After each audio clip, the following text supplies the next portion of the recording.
It would be only a John DeLorean that could say, not since Walter Chrysler has anyone as well prepared sought to enter the auto industry. He was the guy who brought a dream, and we all lived that dream. We all felt part of that dream, and it was our dream. I felt that I would help myself, I would help my company, and I would help that bunch of people. And for a while, it turned out that way. It wasn't like another Ford Escort been built. This was something different. Having led us up to Garden Path, he suddenly went to a stage where he hadn't got any money at all. And one just knew then that he was not a man to rely on. This is the tale of the biggest car crash in automotive history. The story of how a modern-day Machiavelli spent £85 million of taxpayers' money in pursuit of his dream of building a stainless steel sports car.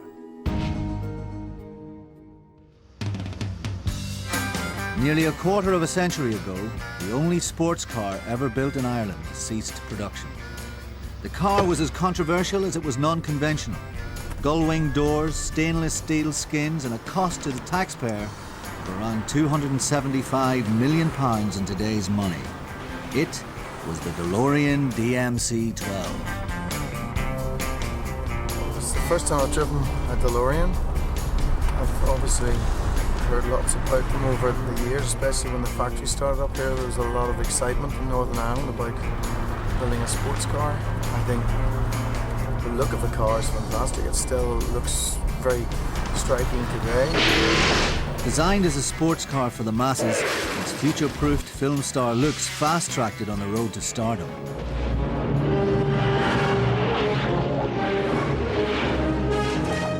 I mean, look at that. There's really been nothing since that looks as futuristic and as worthy of space travelers as this. I'm gonna take a little joyride. With extraordinary vision, DeLorean saw riot-strewn West Belfast not as a hindrance, but as a glorious opportunity.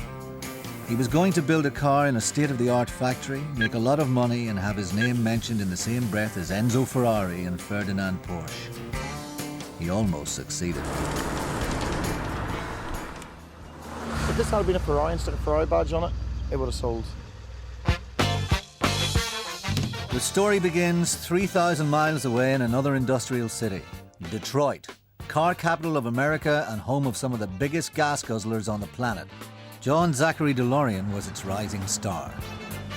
I was a pretty talented engineer. I still am. And today, I don't think there's a car running anywhere in the world that doesn't have something that I created on it, even now. I was the youngest vice president General Motors ever had. I was the youngest group executive they ever had, the youngest head of Pontiac, the youngest chief engineer, the youngest head of Chevrolet.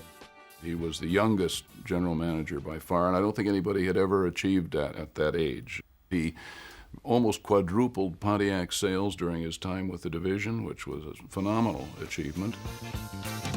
The man had a vision and could see the vision through. I mean, he took a failing division and turned it into the top division within GM within a very short time. The dealers, saw him as their messiah. He could do no wrong as far as they were concerned. You get to a certain point, and all of a sudden, and particularly in large corporations, you're living a lifestyle you can't believe. You have a fleet of private planes at your disposal. Everywhere you go, there's cars to meet you at the airport. They take your luggage to the hotel and check it in, and you basically do nothing. It was a pretty incredible life.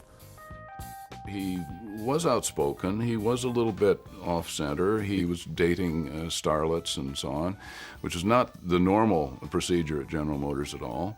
That's the level where you're supposed to sort of sit back and, coast to your retirement.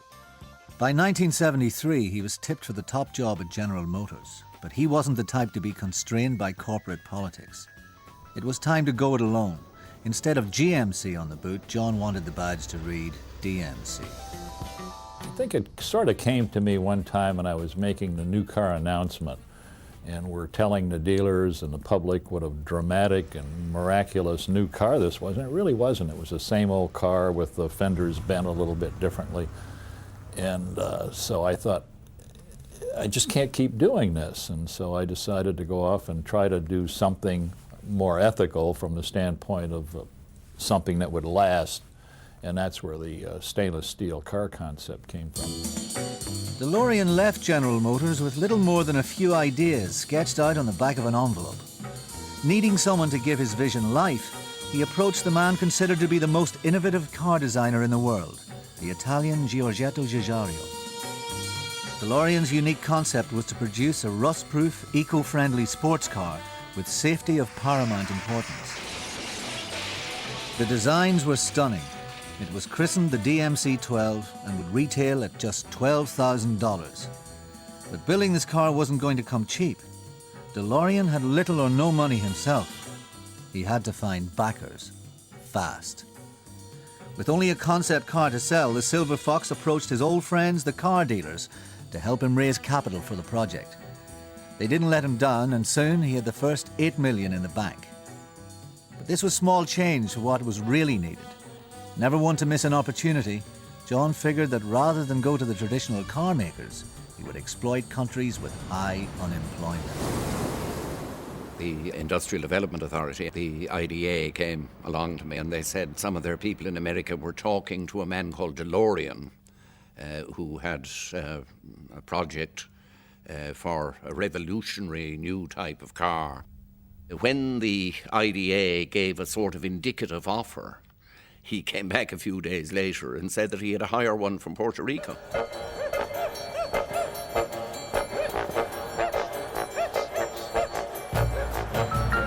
The IDA got suspicious about that, and I must say I was suspicious about it too. But that was his method of operating. As a manager of a public company, I have an obligation to see where I can make the best arrangement for my shareholders. He would say to one, well, I'm getting a better deal from another one. He thought that I wouldn't resist whatever he looked for. He and his people would endeavor to, get the best deal they could by some toing and froing between different candidates. I felt we shouldn't go on with it. It's believed the IDA pulled out of a possible deal because they considered the project too risky. The spin that he put on the whole thing after we had said no to him didn't impress me either. I didn't feel I should spend my investors' money in a capricious and arbitrary way. He seems to have a plausible sort of answer for everything.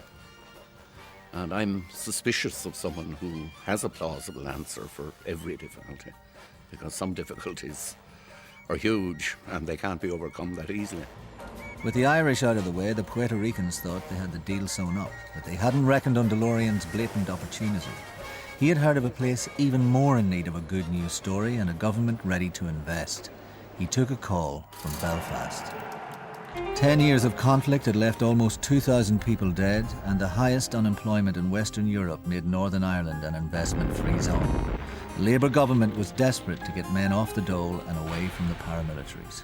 Roy Mason had this mantra, which was jobs, homes and hope, and he perceived that as the only real alternative to a military solution to deal with the IRA. I think the people in Belfast were quite proactive about it, and I think they made the first move, if I'm not mistaken, and said, hey, if this is going, we want to have a look at it. 1, 2, 3, 4, 5, 6. Sensing a better deal, DeLorean left the Puerto Ricans in mid-negotiation and boarded a plane bound for Belfast. John made his pitch, and the government took the bait. This is a car assembly plant. It's the United States market it's going for. The company have got 400 outlets already.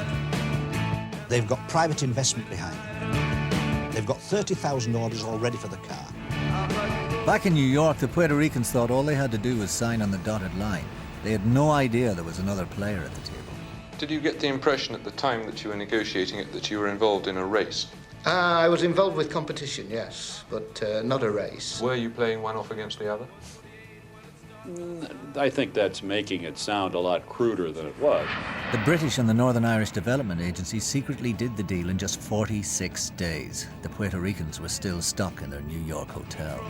After these great inducements they offered us, that was probably a more logical place for us to go. It made, I think, probably headlines in every national and provincial newspaper, and it was perceived as a significant coup for the government. Their feeling in the north was slightly triumphalist, in some quarters anyway. They thought that they had sort of got one over on Dublin, as it were. The Irish Industrial Development Authority considered it too risky an investment for them to take. Well, they said that when they'd lost it. To be perfectly honest, if I'd have lost it, I would have been probably saying the same thing. Is it true that the Secretary of State, Mr. Mason, told the head of the Department of Commerce that he was to give DeLorean, quotes, everything he wants? No, I never saw that, and I was never involved with discussions at all like that. Certainly, we went all out to get it. The Labour government was ecstatic. They offered £53 million of taxpayers' money in grants, low-interest loans and a greenfield site on which to build a space-age factory. DeLorean's only guarantee was to build the car. They accomplished so much so quickly. All the little obstacles that we've had other places were just taken care of immediately. Oh, I'm quite delighted. I think when I talk about the tide turning on industrial investment, I think this is one that proves it is. I was glad that it was somebody else's money that was at risk other than the Irish taxpayers' money. It didn't take long for the word to spread that a sports car was to be built in Belfast. It's here on this greenfield site near Twinbrook Estate in troubled West Belfast that the biggest industrial gamble this province has ever seen is to take place. You got to be in Dunmurry. That's the only place that this deal applies, because it was in this, basically there was a Catholic estate on one side and a Protestant community on the other side. And the idea of a sports car factory slap bang in the middle of West Belfast was a seriously risky venture. Nonetheless, it captured the imagination and there were no shortage of applicants. I was watching television and there was this tall, bronzed American on, very charismatic, and he was speaking about all things about starting a sports car factory in Belfast. I mean, that was just incredible. This is an area of extremely high unemployment. 1 man in 3 is without work. People couldn't believe it, that there was a factory coming in and setting up in that area. It's also an area which has seen more than its fair share of the troubles, and it has none of the engineering tradition of other parts of Northern Ireland. This was the start of something big, maybe a wee bit of an ego thing, but I just wanted to be part of the DeLorean setup. There were stories which abounded at that stage of letters which were written to John DeLorean, care of DeLorean Detroit, from people who said, I want a job. There's complete euphoria about this factory. In nearly every household there's an application form. Right away, I got my CV down and said, I want to work here. This is really exciting. I would love to work for DeLorean. I've been out of work now for just over a year. Since we heard this factory was coming, the people have got a kind of a hope, you know. It's a hope that if they're lucky that they'll get a job in the plant. It seemed incredible. These guys have come over here to give us a chance, you know. But how can they ever build a sports car in West Belfast? Well, I think what it did to a significant extent was to vindicate Mason's mantra of, you know, jobs, homes and hope.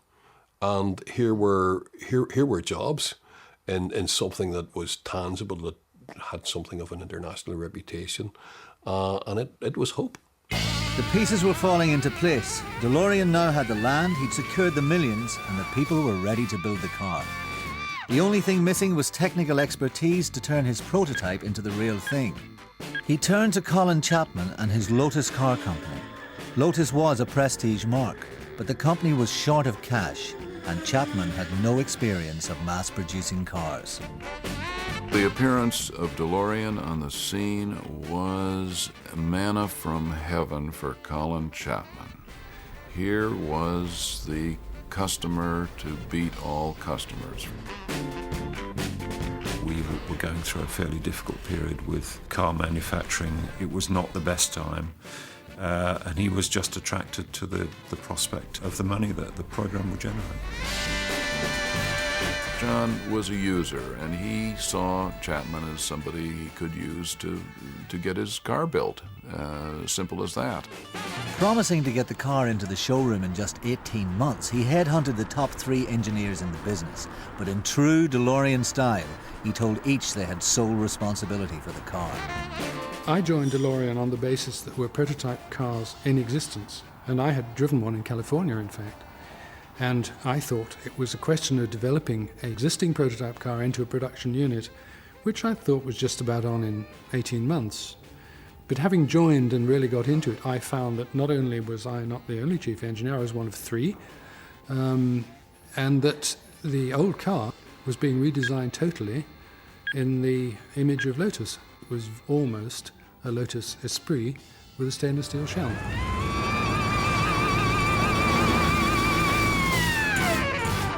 I think Mike felt that he should have had a great deal more input and responsibility. They weren't what I would call a mass production company. They weren't geared up for that. So I had to say at the time that I didn't think a lot of the design suited mass production.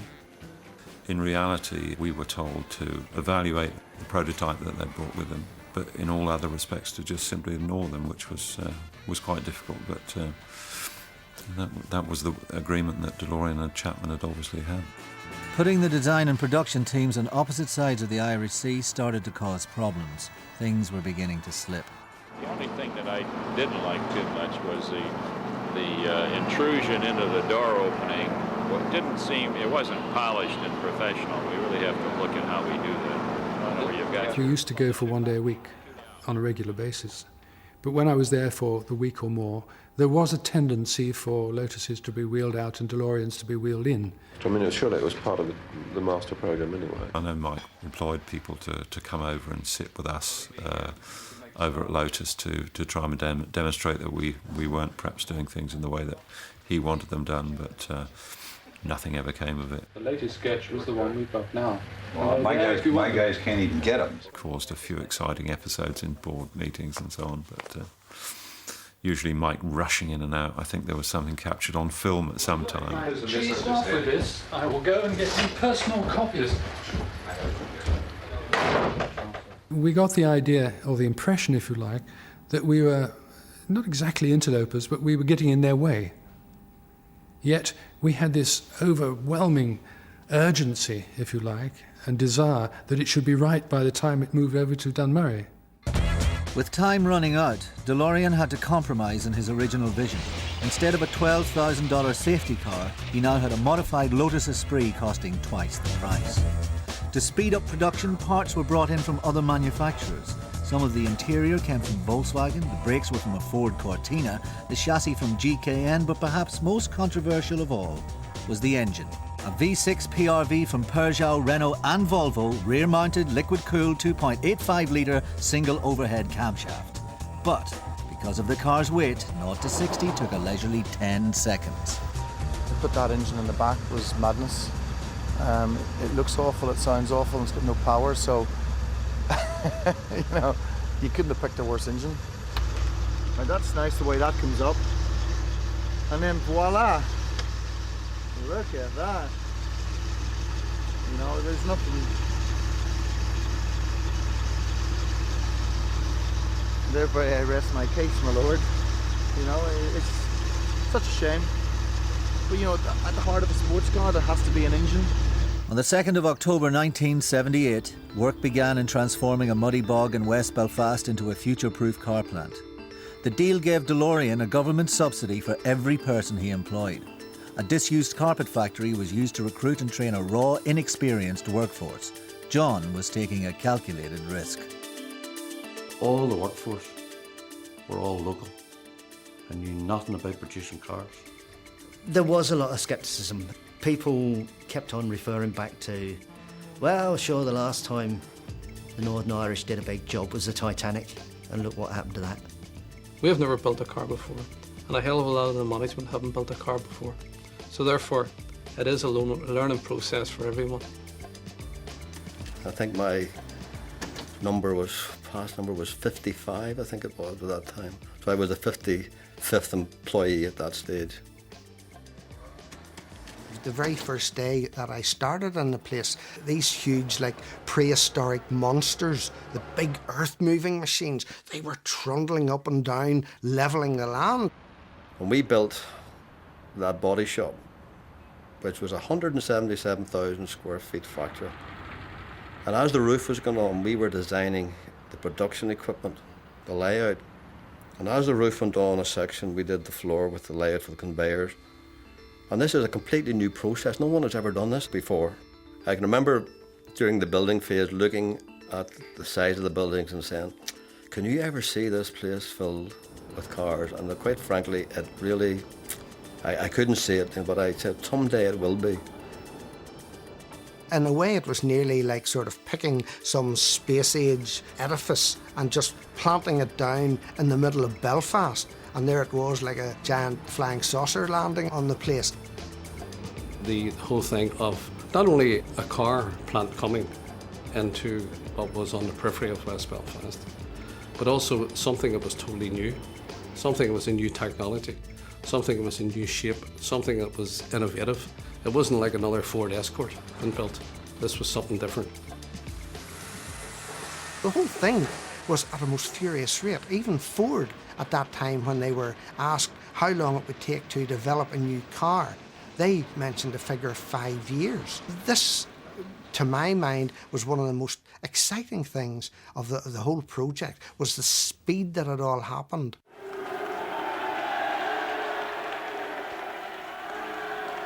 May 1979 brought a new government, and with it new challenges for John DeLorean. Margaret Thatcher didn't believe in government subsidies for industry. It may have been all smiles as John greeted successive ministers, but the Tories were sceptical of John, and he took a dim view of them. The Thatcher government was not in favour of subsidising manufacturing industry and would look askance at any more money that had to be put in. And yet what were we to do? To have cancelled the thing without good reason would have been devastating, and we couldn't have done it. So we just had to go along with it. To be honest with you, when I first heard about the project, I had my doubts myself. However, here it is, established in Belfast, providing employment now for 1,000 people, which was going to rise to about twice that figure, a great deal of taxpayers' money behind the car, and therefore all of us are hoping it is a success. We're not putting any more money into it, and we certainly hope to recoup our investment, and from what Mr. DeLorean says, we shall do so. I think everybody believed in what he was doing. I don't think anybody would have been there unless they did believe. I don't think it was anything to do with the car. I think it was a belief in him. He had this great personality that would persuade people that they could work miracles for him. I mean, I didn't see him very often, but he just looked like a film star. He had this charisma. He could have done anything. Quite a good-looking man, you know. He looked a different class to the rest of us, you know, the tan skin. Grey hair. So tall. He had that aura of glamour. Thin. Certainly photogenic. He looked the part. This was this great man that I'd read about, and there he was in front of him. And his wife was certainly photogenic. Big, tall, leggy woman. And when she came around the factory, it's just 10 toes. She was one of the top models in the world. To use that saying, she was a spectacular looking woman. Both had huge charisma. At that time, when the company was on the up, and it was quite easy to tell us how wonderful it was. And I think it was quite easy for us to believe how wonderful it was. Things were going well. The DeLorean spent £350,000 on luxury homes in Belfast for themselves and their associates. But Christina DeLorean's first and only visit was interrupted by hunger strike protesters, and she never came back. The story was that he was frightened to live here in case he was captured by the IRA. I can tell you quite clearly that there was no threats. We get threats all the time. We have sniper shots that have been fired at DMC executives. It would not be in the interests of either the nationalist community, the Catholic community, or the IRA to harm John DeLorean. We've had fire bombings, 140 fire bombings since the plant has been built.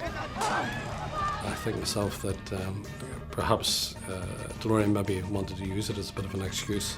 Certainly they've created an element of instability. Naturally, all the people are nervous, and we've had fairly high absenteeism and a pretty substantial loss of efficiency during this period of time. I think we had one bullet through the water tower, but that could have been fun rather than anything else.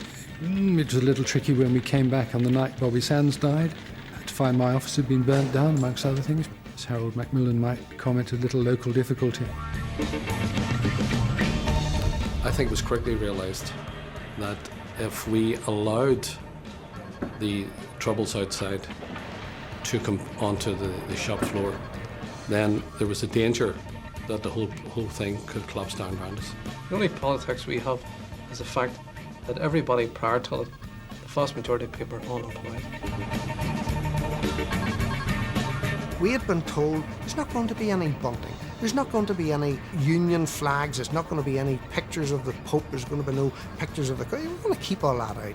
That's politics. Leave that outside the factory. When we're in here, you can put pictures of the car up. That's what we're here to do, build cars. Everybody was working for one cause and one cause only. And probably most people's causes too was that it was given a half-decent wage and a better living than what they had before. The hunger strikers were dying. We could see people on the television at these funerals, people who were working in the factory. And as well as that, there were orange men and loyalists working, all in the same squad. And these people sat together and got on well together. It was a big effort not to allow religious or political sympathies to get in the way of doing a good job. And I have no fault to find that at all. In fact, it was one of the things which was encouraging at a pretty grim time. Have you had cause to regret your choice of Northern Ireland as a manufacturing base? No, we're absolutely sold on the people. You have a very highly motivated workforce who are dedicated, who are skillful, and who are interested. And all things being equal, I can't think of a better place in the world for us to build the kind of car we want to build. Finally, in January 1981, the first DeLorean inched its way down the assembly line. John was proving his critics wrong. This was the first time that anybody had really seen a car, and here it was growing in front of us. So we saw the panels going on and the front fenders, I suppose I should say, it was an American car, the front bumpers and back bumpers, and then the doors being fitted on. The car was growing just in front of you, and it really was exciting because a lot of other people from other departments, they would come around, they wanted to see this car and see a DeLorean actually growing in front of them. Nobody knew if it was ever going to start or not, but the time we actually put the key in, I says maybe turn over for a wee bit, and then it'll start. As soon as I turned the key, bang, away it went. There's a cheer went up, That was the first car that was built in Northern Ireland and was driven around the test track. And I had the pleasure of taking the first time around the test track. Thought it was Jack a lad, really did. Everybody stand watching, It was a big coup for us because there was literally nothing there, and all of a sudden you have this. The next thing, a miracle. Something that we had created that actually worked. And a guy drove it out the door, and that was a car. It's completely unique. I think probably the memorable day for a lot of people was the day the first transporters left.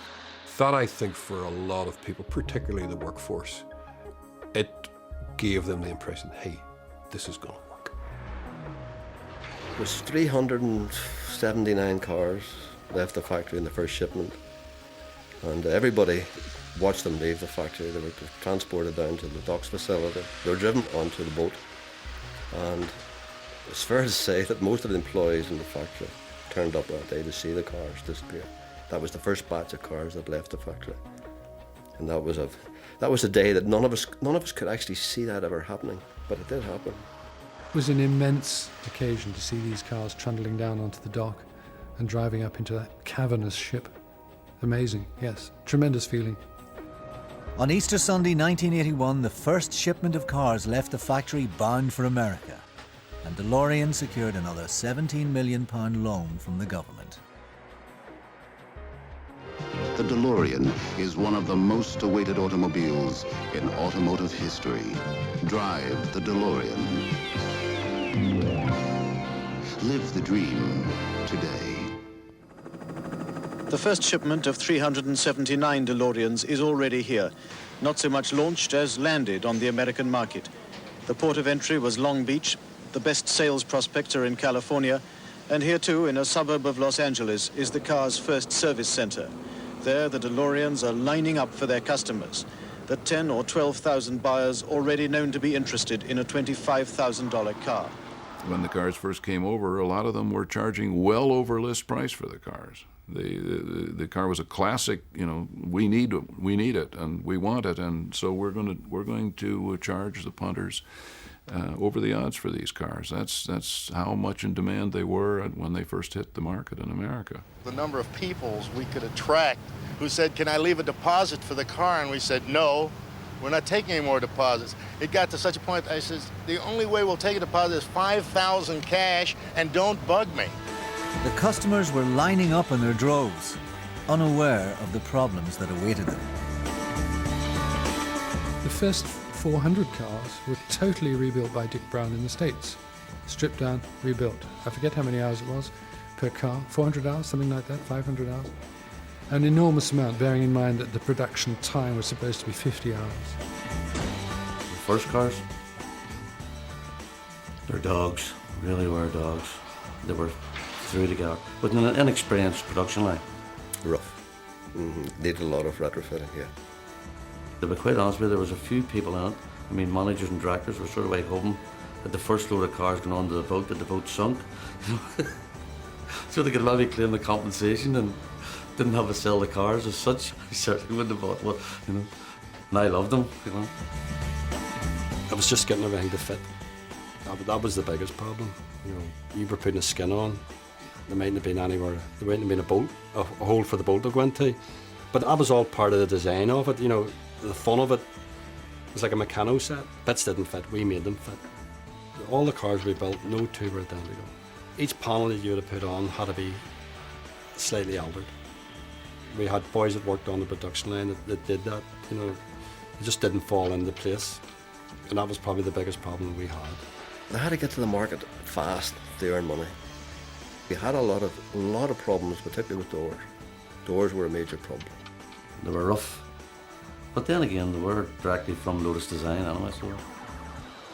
Even in the big industries, I mean, they run pilot production lines alongside introducing new models to sort all the problems out before they get switched onto the main lines. I mean, it's certainly not unique to have problems, and we all know problems are still resident in vehicles even when they go into mass production. I always thought, and I think it was common belief, that the car was not sufficiently well developed to go into mass production. It needed to be right. The Lotus factory was over on the east coast of England. Somebody put a large sign up, the further to the east you go, the more you realise that's not where the wise men came from. Despite the ongoing production gremlins, more and more cars were being shipped to the States. It seemed DeLorean's grand plan was coming to fruition.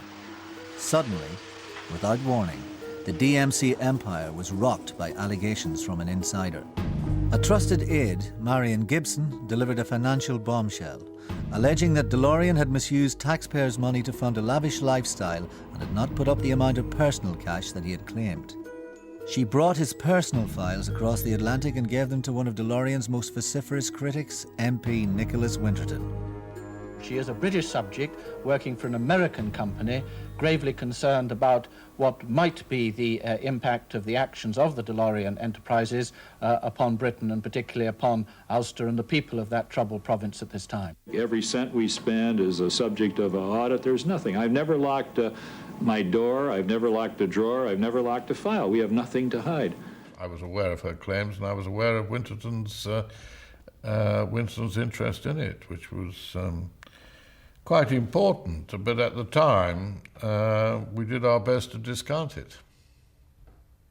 But I think he had a legitimate point. I feel that deep down Margaret Thatcher was not at all comfortable, was, I would suggest, well aware that all was not well, but didn't want to get involved. Margaret Thatcher was forced to get involved. She called a police inquiry, but the furore ended as quickly as it had begun. Only 8 days after the investigation was announced, DeLorean was cleared of all impropriety.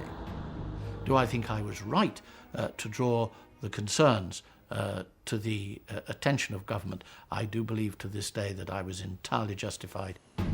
Cleared of financial wrongdoing, the way was now open for DeLorean to up the ante. He proposed floating the company on the stock exchange, but this time he would need more than spin to convince investors. The factory would have to double production to 100 cars a day. If this gamble worked, it would make DeLorean millions.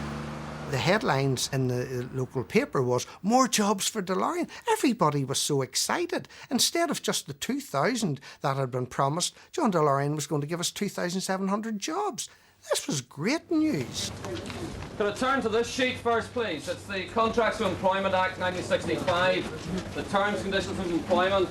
The subsidies were arranged in such a way that the more people you employed, the more money you got. And therefore he was always trying to bolster the business generally by employing more people. On behalf of the people of Northern Ireland, I'd like to thank you for the employment you've given. I think it's a magnificent effort, and the best of luck. I didn't think he was ever to be trusted, because I just looked at him and thought, well, I don't know. I just wonder what you're doing in Northern Ireland. Well, I've got a pint of blood for every pound that the British have in it, so I don't know. I think we're all about even there. We're bringing on new people at such a rate, and I'm talking about sometimes 200 a week. It's just impossible to do. Like, I remember standing with George Broomfield one day in the assembly, and this guy came over to us and he says, "Excuse me, sir, could you tell me where the trim line is?" And George says, "Well, you need to see the supervisor." And he says, "Excuse me, sir, I am the supervisor." This guy was the supervisor, had never seen where he was going to work before. John DeLorean wanted his 100 cars a day, and therefore that was what was planned for. Production was increased to 80 cars a day. By Christmas 1981, the workers had built 7,000 stainless steel DMC-12s.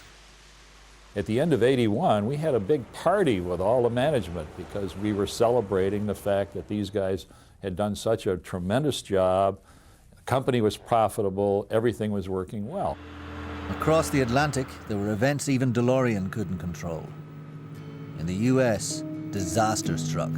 Even in a country that expects severe winter weather, this storm has been something extraordinary. A city that was immobilized on the day of the snowfall is still immobilized 4 days later and could take a week to dig out. Several states in the northern part of America were declared disaster areas. Power lines were down, factories, including Ford and General Motor factories, were closing down. They couldn't get people into work. People most certainly were not going out in a blizzard to go to a car dealership, and the interest rate in the States had gone up to over 20%. It affected people changing their cars. So the sales of cars virtually stopped. I was in Northern Ireland for Christmas. I'd been to visit DeLorean, I think, about a month before. Everything seemed to be all right. Whilst I think I was at home, that I got a message saying DeLorean hadn't got enough money to pay the wages. Senior staff had a Christmas dinner. Congratulations were all in order during the dinner. We were talking about bonuses for the next year, you know, so obviously it was further from our minds that we were in trouble. And there was this man DeLorean strutting the stage a few weeks before, asking me for more money and saying how brilliant it all was, and the cars were selling for a premium in the United States and everything else. I mean, it was one of the most glib PR operations I've ever come across. And that was the last time I saw him in the factory. No cars were selling, never mind DeLorean. So the income stopped overnight and the company ran out of money. That came as a surprise that the company failed for that reason. I had expected a lashback from quality problems, but I didn't think the weather would have stopped it. Of the 7,000 DMC-12s built, only 3,000 had been sold. With no sales and cash drying up, the company went on a 3-day week. There are rumours going around the factory that there's anywhere from 250 to 500 men being made redundant, but nobody has denied it. or confirmed it. We have no idea of what the management are going to do about the situation, whether we'll have a job next week or the week after. And that's, there's just an air of despondency throughout the factory. DeLorean now had to go cap in hand to the government to plead for more cash. So far, he had spent over £77 million and now needed a further £40 million to weather the financial storm. We worked too long and too hard to let a few little aberrations bother us. It's important that we reestablish our public credibility and reestablish our relationship with the government on a positive basis. And that's what happens with DeLorean if you don't get any money from the government now? Well, I think you'll be very pleased with the news that you will hear tonight. I can't tell you any more about it right now. Will you be speaking? Margaret Thatcher's Prime Minister was extremely worried on the one hand about the draining of public money into a very doubtful proposition, and at the same time equally worried about withdrawing support from something that in West Belfast was at least trying to get something moving in Belfast and Northern Ireland, which would be of use in a peace process. Mr. Pryor, can I ask you, are you going to offer Mr. DeLorean any more money? No. None at all? Well, I think that I must not answer that question in any other way than the way that I've answered it. What do you think the future of the car firm is? No, I'm not saying anything at the moment. I'm having discussions with Mr. DeLorean, and that's as far as I can go. We would have done anything we could to have kept the business running had it been a viable proposition. I mean, if he'd had money in the bank, etc., he wouldn't have need come to me for an immediate bailout to pay the wages. On the 2nd of January 1982, with the coffers empty, 1,100 workers were laid off at the Dunmurry plant. I was being laid off, the factory wasn't being closed. And therefore, it was full of disappointment. It was grabbing you inside here. You were wondering, were you ever going to get back in? You were wondering, was it going to get sorted out? I remember I was a trustee of the pension fund at the time, and I remember signing so many cheques, my fingers were sore. It was just sad to see it all happening, all unravelling, all the work that we'd put in, just unravelling before our eyes. Your stomach was just churning inside you, and it was a nasty, nasty day. But still with a degree of hope. With the company in financial meltdown, time was running out for John DeLorean. With one last roll of the dice, he used the New York car show to try and raise money to save his ailing company. I don't care about the British taxpayers' money or my own money. I think the most important thing is we have some people there. This is a very, very important part of their life, and nothing in the world should be permitted to interfere with it. No one could teach him any lessons on spin. I mean, he was very, very good. Other people have copied him. I'm sorry I'm doing this because I don't mean to sit here and be whiny. I'm not that kind of a person. But it just breaks my heart when I see these people attack him that way, and it's just not fair. And I really think it's about time that somebody came to his defense. Unfortunately for the DeLoreans, the man riding to the rescue was the government receiver. Nicknamed the Undertaker, Sir Kenneth Cork was renowned for liquidating companies. DeLorean was dead against any thought that his company was going into bankruptcy, and therefore he desperately wanted to avoid that, but I saw no alternative. We were all called into the office of the boardroom, and Sir Kenneth Cork, Paul Shule, addressed us at that time. Sir Kenneth was very supportive. He felt that there was a future for the company. And the one thing we want to do is to keep it going. And I'm going to the States on Wednesday to see about the distribution out there. And we really do hope we can do something. We want it to go on. The race was on to find new investors by the 31st of May or the factory would close. DeLorean was desperate and would fly anywhere and try anything to raise more cash. But already today in the mail I got checks from Americans who want to help, one for $20 and another $10 bill. He said, hang in there. A deal was on, then the deal was off. And eventually he ran out of banks and there was nobody that was going to help him there. All I want to do is keep the factory open so the people can work, nothing else. You last said that you keep the factory open if it was your last breath. Do you still stand by that? I'm still trying. The next thing we heard, he was visiting the Middle East and he was speaking to oil sheiks around the Arab states and so on, trying to get them to buy into the company. And there were various ones that again were, this was going to happen, and then, no, it didn't happen. For the first time, DeLorean's charm failed, and his globe-trotting negotiations came to nothing. With no new investors in sight, the receiver was swift to act. He announced the closure of the factory. It was clear that there was no future. I mean, it stared one in the face. One just had to take the decision. On the 31st of May 1982, the remaining 1,300 workers were laid off. The trade union actually told us in the end, because nobody had the guts to come and face the workforce. The trade union told us, that's it, you're finished. I was managing one alliance at the time, and I effectively had to go around every member of the workforce that was remaining and it's basically shake her hand and say thanks, and we tried, you know. When we got word that that's it, the factory's gone, the union called a meeting outside the front gate, and there was a lot of resentment to the fact that we were all going to lose our jobs. Trade union officials were down and there was a lot of angry shouting going on, and it was decided that the workers would take the factory over.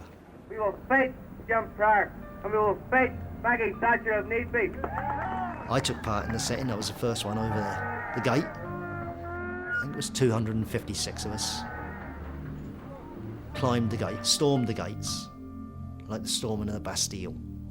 We took over the canteen facilities. The factory was not destroyed in any way while we were here. To try and hold on to their jobs, the workers held out for 13 weeks.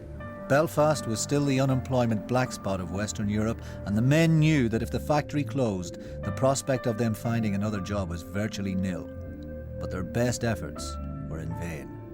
No buyer for the factory came forward, and the plant went into liquidation.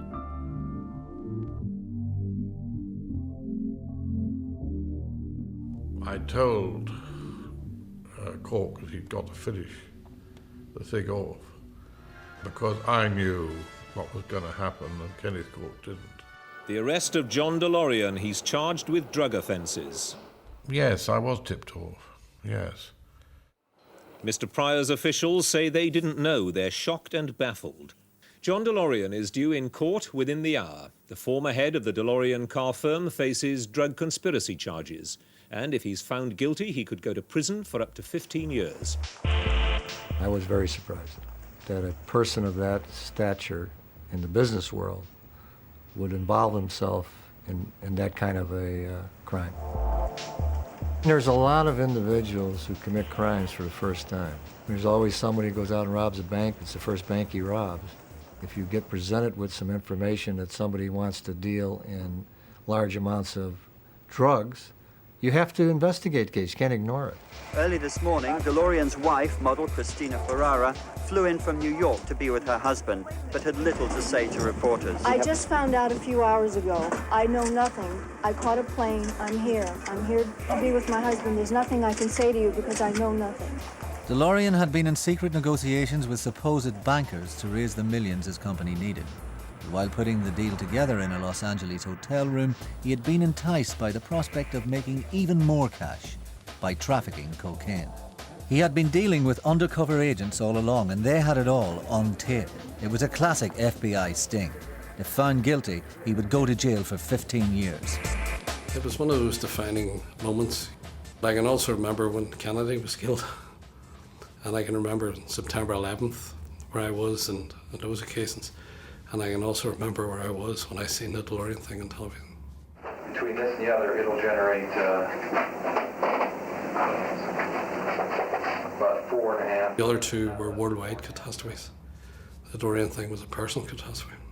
Better than gold. Gold weighs more than that, for God's sake. I was stunned. I was just absolutely stunned. I just couldn't believe it.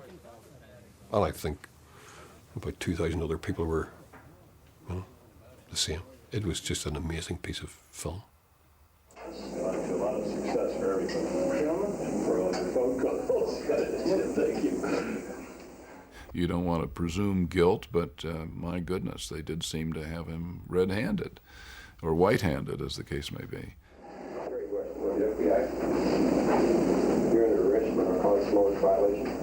And I must admit, I was in bad shape at that time. I'd been struggling everywhere, trying to find money to keep my company alive.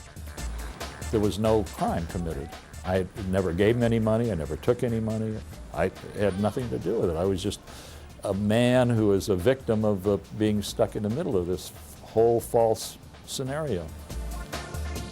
Everybody looked at it, believed that they had a significant criminal problem, and that's why they moved on it. And I have never heard anything to the contrary. I can tell you that anyone purposely set up John DeLorean. I do not believe that for 1 minute. He was expressing an interest in financing some type of operation that would produce quickly large sums of money on return from the investment. Knowing the nature of the man, I think he probably tried everything to keep the factory going, to keep the workers from work, keep the DeLorean car going. I thought that was his last resort.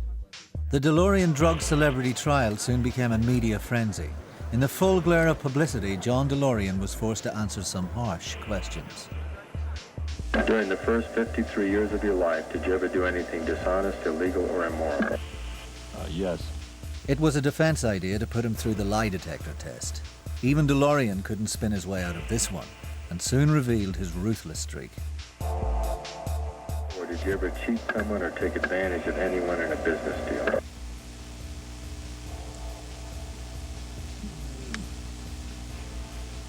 Yes, I would say. DeLorean's arrest was the final nail in the coffin for the Dunmurry plant, and the factory was wound up. Only a skeleton staff remained to put the last few cars together. About 6 cars at different stages of build.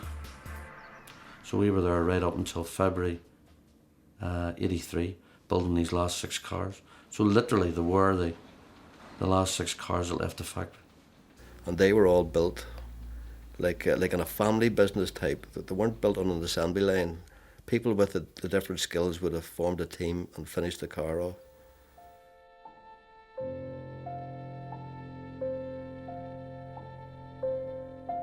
I didn't want the last one to go, because knowing that the last one was going meant that I wasn't going to get paid anymore. But whenever it did go, it really did break her heart, you know. And I know that they were the best cars that left that factory. The plant machinery was auctioned off. We were hanging labels on machines and what have you. And it was so sad because most of the equipment, you know, some stage or other I had been involved in buying and installing. And it was sad just to see everything going. You said to yourself, now, what went wrong here? You know, why didn't this work? I had my own belief that he went too fast. Everything was too quick, tried to produce too much. At the end of the day, we were trying to produce 400 cars a week. So we were 80 a day, 40 at each shift. The market wasn't there for them. You know, you take a specialised sports car, producing 400 a week, over 10 weeks is 4,000 cars. We have for sale this morning, perhaps the most controversial sports car in the world market today. I was earning at that time perhaps over £1,000, taking up home over £1,000 a month. But when DeLorean closed, I went back on the dole. I went back on the dole with 4 kids at £47 a week. A historic moment for us all, ladies and gentlemen. The first DeLorean sports car to be sold, where they were made, in Northern Ireland. What am I bid? The sad legacy of DeLorean was not only lost his jobs, but one of the sad legacies was the fact that a lot of people built on the expectations they had were left up their necks perhaps in repayments and debt. £10,000 for the first car. We all thought we had a job for life. That was the saddest part about it. £12,000 right in front of me. Are we all finished at £12,000 for the first car? We are participating in history. The troubles were ongoing. 12,500. There was little or no job opportunities that were on the horizon. So, DeLorean created a sense of purpose and a sense of hope for a lot of people within a lot of communities. Those people knew what they were going back into. all finished at 15.1. The last DeLorean sports car on sale. On the 16th of August 1984, a Los Angeles jury found John Zachary DeLorean not guilty of all 8 drug charges. They ruled out as inadmissible the apparently damning evidence of the videotapes, believing instead that DeLorean had been set up by the FBI. Was he entrapped? I'm sure the FBI agents who worked the case, the ones out in the field, the United States Attorney's Office, would say no. People get off on entrapment. Few get off. The great majority don't. I mean, we've had celebrity trials in places like Los Angeles and so forth, that there's no question about it. It's a difficult case for the prosecution to win. And I'm not saying that happened here, but at the same time, it might have been a factor. Mr. DeLorean got off, he got off. For the next few years, DeLorean's life became one trial after another. Back in the UK, former chairman of Lotus, Fred Bushell, was left to carry the can in a fraud case involving the siphoning off of over £8.5 million of DeLorean Motor Company cash to a Swiss bank account. He was jailed for 3 years. His boss at Lotus, Colin Chapman, had taken his involvement to the grave. The judge remarked that had John DeLorean been in the UK, he could have expected a 10-year sentence. He was a hero to us all right up to near the end. Well, he was the guy who brought a dream, and we all lived that dream. We all felt part of that dream, and it was our dream. But when you found out what had really went on, you had to say to yourself, a lot of the blame must lie with John DeLorean. Life as a hard-working industrialist has been tattered and torn. I don't know, would you buy a used car from me?